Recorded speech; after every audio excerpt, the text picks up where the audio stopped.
Indian ജനാധിപത്യം ഏത് വിധത്തിലാണ് കൊല ചെയ്യപ്പെട്ടത് പെട്ടുകൊണ്ടിരിക്കുന്നത് എന്ന് പറഞ്ഞുകൊണ്ടിരിക്കുകയാണ്. അദ്ദേഹത്തിന്റെ ഒരു പത്രസമ്മേളനത്തിനും കൃത്യമായ ഒരു മറുപടി ഇലക്ഷൻ കമ്മീഷൻ ഇതുവരെ നൽകിയിട്ടില്ല. 2024 ലോക്സഭാ തെരഞ്ഞെടുപ്പ് അട്ടിമറിക്കപ്പെട്ടതാണ്.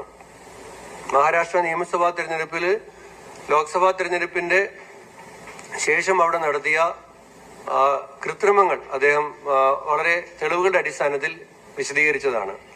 ഹരിയാനയിലെ എല്ലാ അഭിപ്രായ സർവേകളും കോൺഗ്രസ് അധികാരത്തിൽ വരുന്നു എന്ന് പറഞ്ഞിട്ടുണ്ടായിരുന്നു. അത് മാത്രമല്ല, ജനങ്ങളുടെ വികാരം, കർഷക പ്രക്ഷോഭം, ഗുസ്തി താരങ്ങളുടെ പ്രതിഷേധം, ഇതൊക്കെ കൊണ്ട് BJPക്ക് പോലും അധികാരത്തിൽ വരാൻ കഴിയും എന്ന് പ്രതീക്ഷയുണ്ടായിരുന്നില്ല. പക്ഷേ അവിടുത്തെ BJPയുടെ മുഖ്യമന്ത്രി ആയിരുന്ന അദ്ദേഹം വളരെ കൃത്യമായി പറയുകയുണ്ടായി, ഞങ്ങൾ അധികാരത്തിൽ വരും.